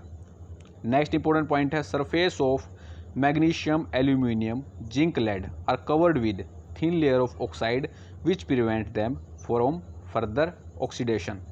जो सरफेस होती है मैग्नीशियम की, एल्यूमिनियम की, जिंक की और लेड की, इसको कवर करके रखा जाता है। एक थिन लेयर होती है आपकी ऑक्साइड की। क्यों कवर किया जाता है, ताकि इनके अंदर फिर से ऑक्सीडेशन न हो। इसीलिए आपकी जो मैग्नीशियम है, एल्यूमिनियम, जिंक और लेड है, इनको ऑक्साइड की एक थिन लेयर के द्वारा कवर किया जाता है ताकि इनके अंदर दोबारा से ऑक्सीडेशन न हो। नेक्स्ट आता है आपका iron does not burn in heating. जो आपका आयरन होता है यानी कि लोहा होता है, वो जलता नहीं है जब हम उसको हीट करते हैं। लेकिन जो आपकी आयरन फीलिंग्स होती हैं, लोहे का जो चूर्ण होता है, वो जलने लग जाता है जब हम उसको जलाते हैं। वाइग्रसली जलता है, ज़ोर से जलता है। लेकिन जो आपका आयरन होता है गर्म करने पर नहीं जलता है, लेकिन आयरन फीलिंग्स आपकी जलती हैं। नेक्स्ट पॉइंट है copper does not burn but it coated with black copper oxide. Copper जलता नहीं है, लेकिन काले कॉपर ऑक्साइड के साथ इसको क्या किया जाता है, लेपित किया जाता है, यानी कि कोटिंग की जाती है इसके ऊपर। नेक्स्ट आता है आपका Au and Ag does not react with oxygen. आपसे पूछा जाए ऐसी कौन सी मेटल्स हैं जो ऑक्सीजन के साथ रिएक्ट नहीं करती हैं, तो ये कौन सी हैं आपकी, गोल्ड और सिल्वर। गोल्ड और सिल्वर आपकी ऑक्सीजन के साथ रिएक्ट नहीं करती हैं। सारे इंपॉर्टेंट पॉइंट्स आपको याद रखने पड़ेंगे, बार बार वीडियोज़ को देखिए, नोट्स बनाइए अपने। नेक्स्ट आता है आपका एम्फोटेरिक ऑक्साइड्स। ये क्या होते हैं? Metal oxides which react with both acid as well as bases to form salt and water, उसको क्या बोलते हैं हम? Amphoteric oxide.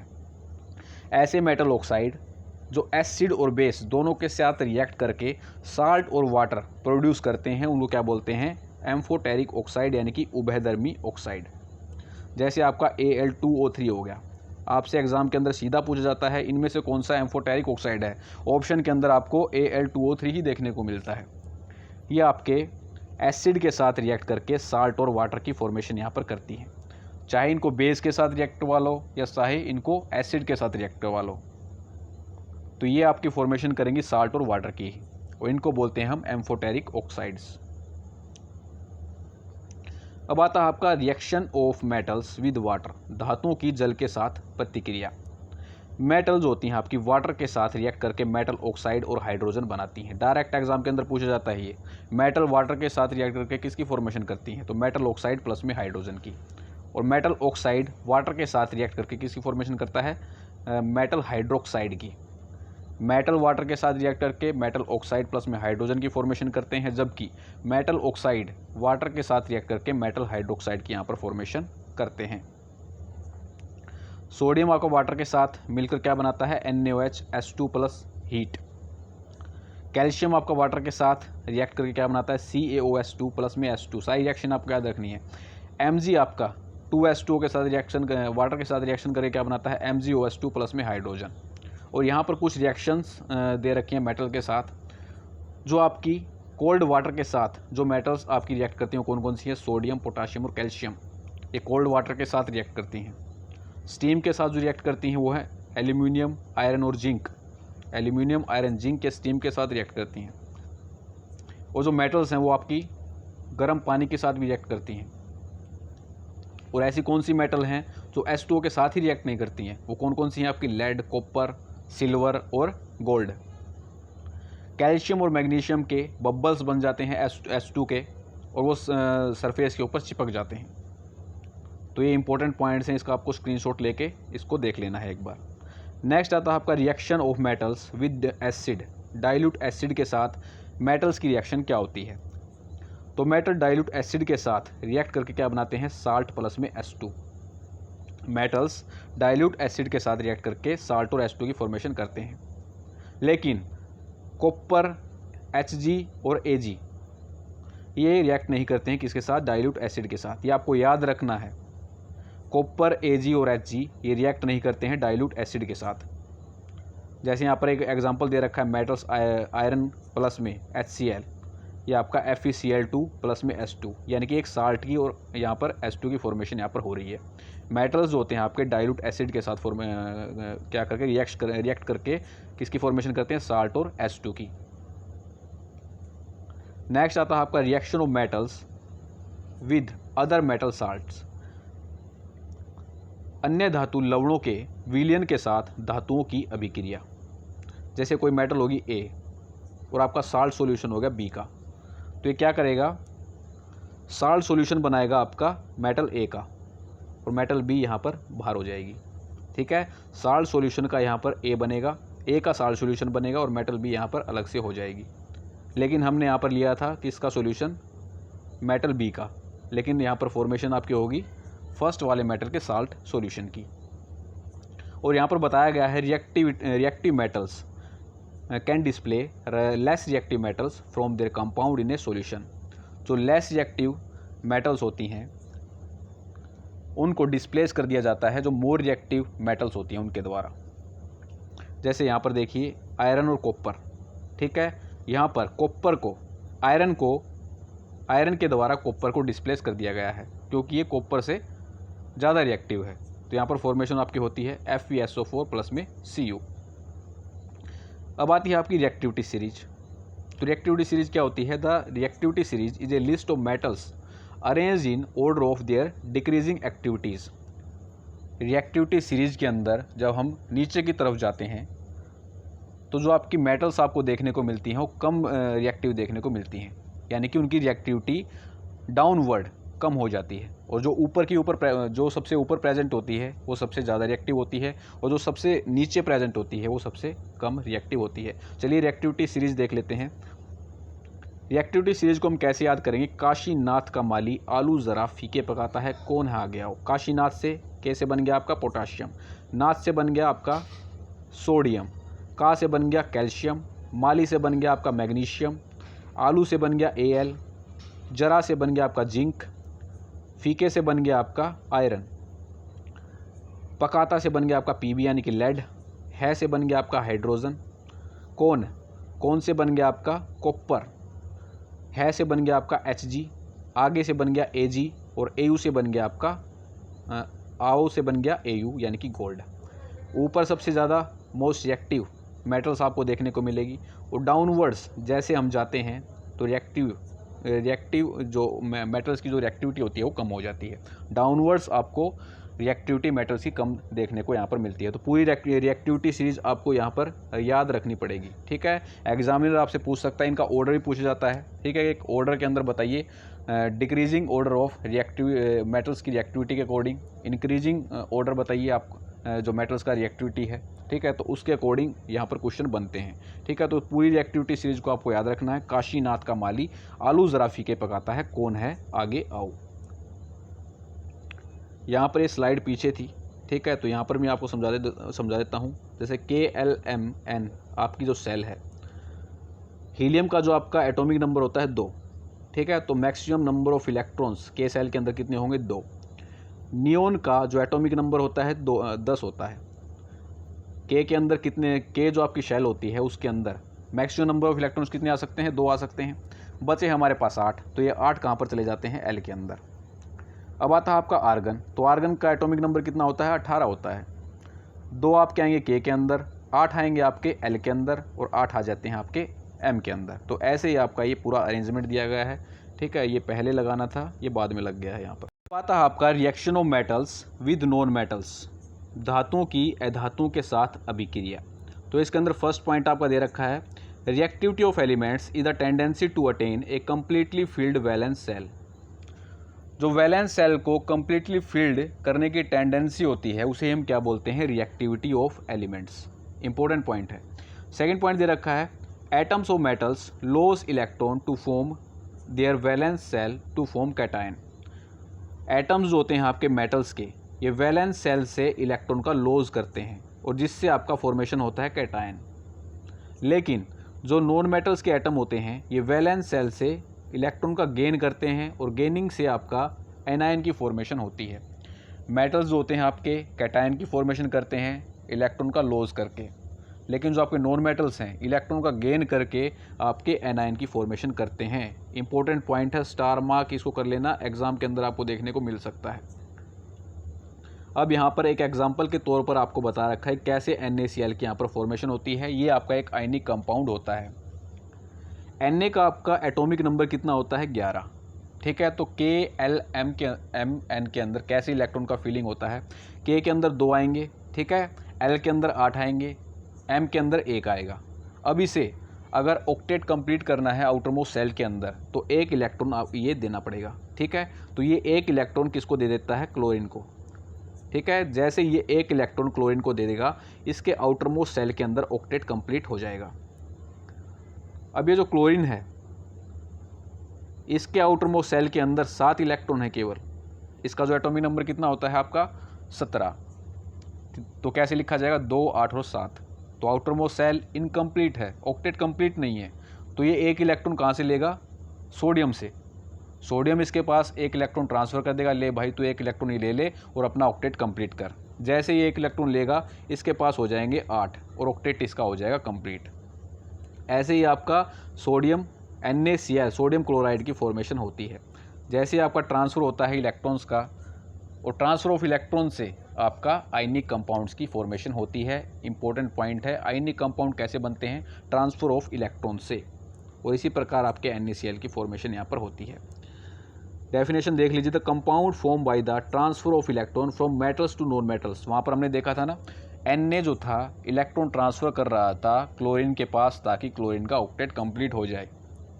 तो इसी ट्रांसफ़र ऑफ इलेक्ट्रॉन से आपके आयनिक कंपाउंड की फॉर्मेशन होती है और इन्हें बोलते हैं हम इलेक्ट्रोवैलेंट कंपाउंड्स भी, यानी कि विद्युत संयोजी यौगिक भी इनको कहा जाता है। अब आती हैं प्रॉपर्टीज़ देख लेते हैं एक एक करके। आयनिक यौगिकों के गुण। फर्स्ट आता है आपका फिजिकल नेचर यानी कि भौतिक प्रवृत्ति। तो ये आपके सॉलिड होते हैं, हार्ड होते हैं और भंगूर यानी कि जनरली ब्रिटल होते हैं। दे आर सॉलिड, हार्ड और जनरली ब्रिटल। सेकंड आपका मेल्टिंग और बॉइलिंग पॉइंट यानी कि गलनांक और क्वथनांक।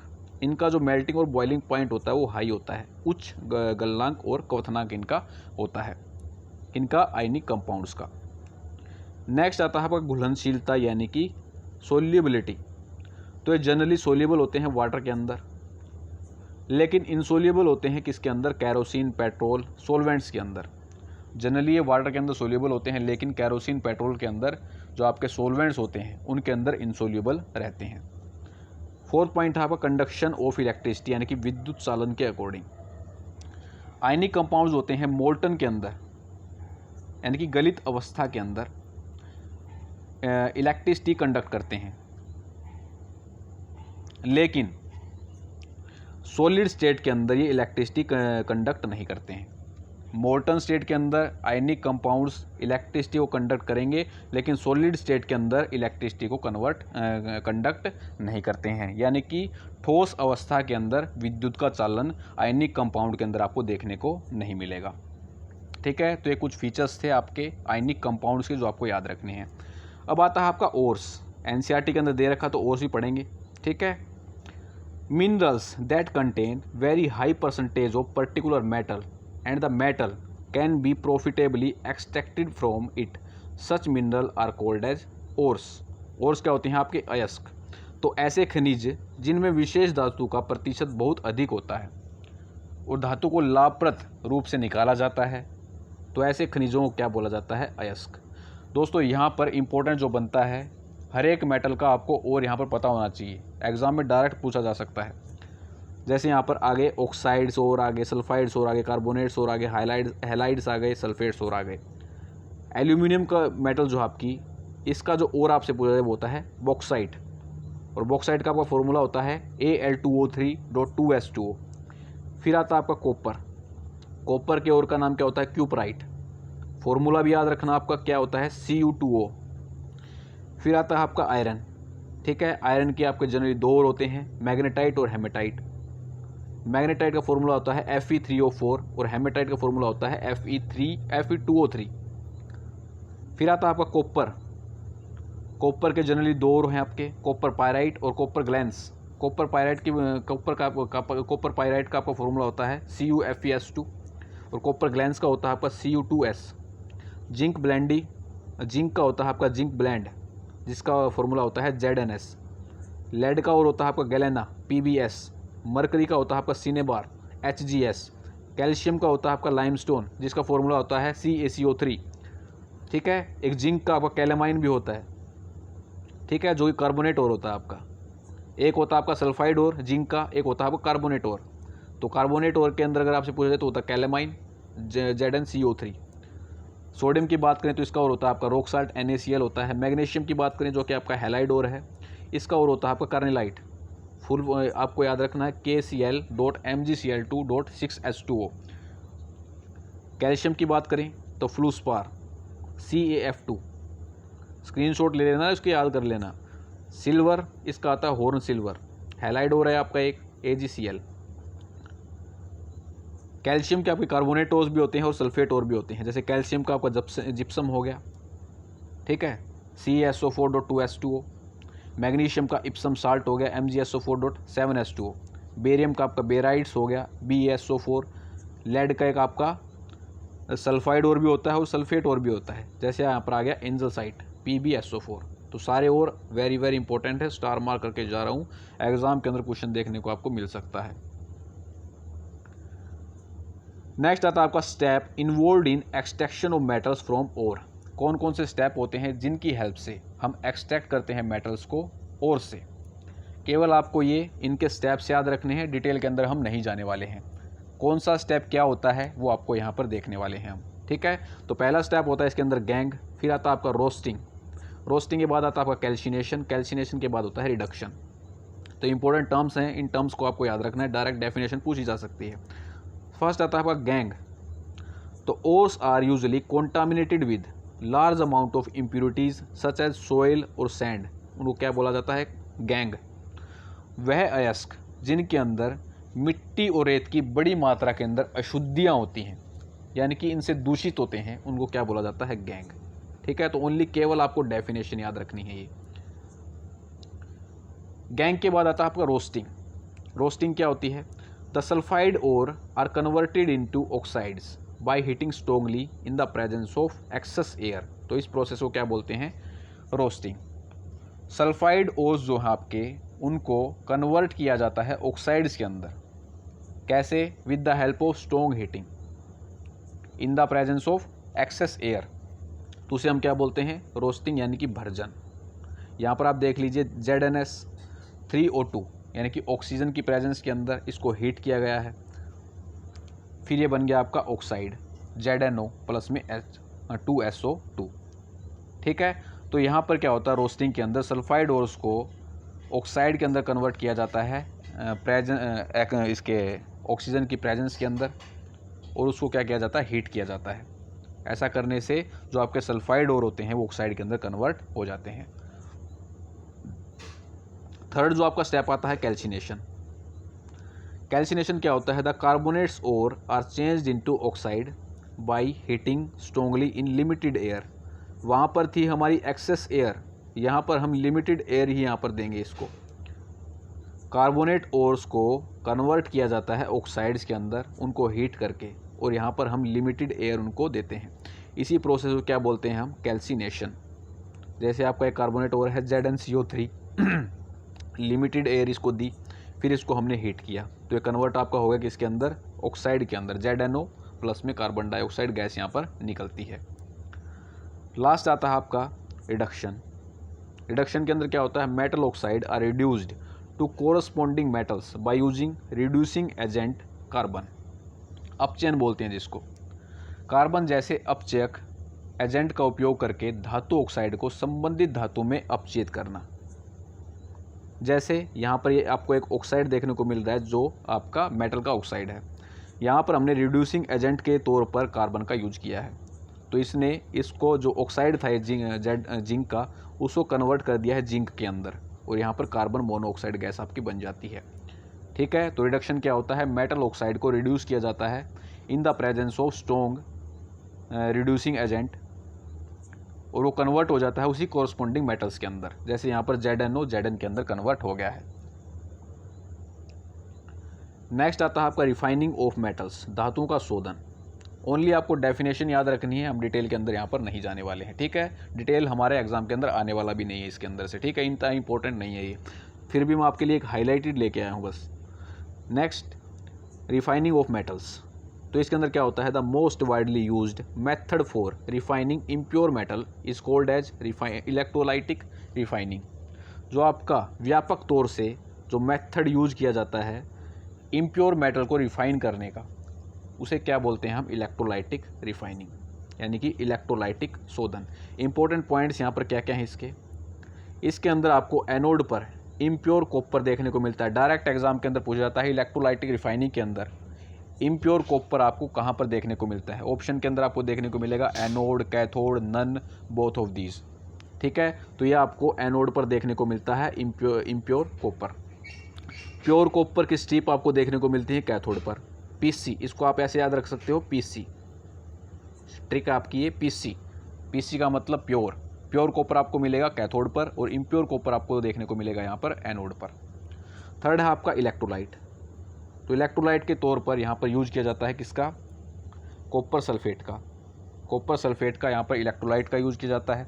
इलेक्ट्रोलाइटिक रिफाइनिंग के अंदर तीन चीज़ें आपको याद रखनी है। एनोड पर आपका इम्प्योर कॉपर होता है, कैथोड पर आपका प्योर कॉपर होता है, जैसे PC हो गया शॉर्ट ट्रिक, और इलेक्ट्रोलाइट के तौर पर यहाँ पर यूज में लाया जाता है आपका कॉपर सल्फेट। नेक्स्ट पॉइंट है इसके अंदर, on passing the current through electrolyte the impure metal from anode dissolve into the electrolyte. जैसे ही करंट पास किया जाता है इलेक्ट्रोलाइट के थ्रू, जो आपका इम्प्योर मेटल होता है एनोड के ऊपर, वो डिज़ोल्व हो जाता है किसके अंदर, इलेक्ट्रोलाइट के अंदर। नेक्स्ट पॉइंट है N equivalent amount of pure metal from electrolyte is deposit at the cathode. और आपका जो प्योर मेटल है वो डिपॉजिट हो जाता है कहाँ पर, कैथोड पर। नेक्स्ट है the insoluble impurities settle down at the bottom of the anode is called as anode mud. आपसे एग्जाम में पूछे एनोड मड क्या होता है, तो ये आपकी इंसोल्यूबल इम्प्योरिटीज़ होती हैं जो आपके एनोड के बॉटम के अंदर, बॉटम के नीचे जम जाती हैं, तो उसे हम बोलते हैं एनोड मड।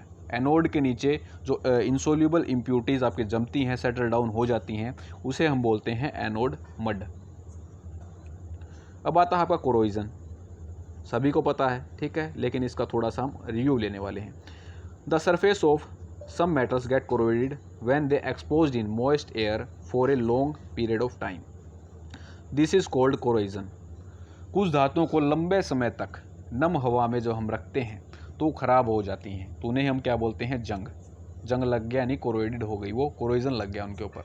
जब मेटल्स मॉइस्ट एयर के कॉन्टैक्ट के अंदर आती हैं तो उनका कलर जो हो चेंज हो जाता है, और उसे हम क्या बोलते हैं, कोरोजन, रस लग गया उसके ऊपर।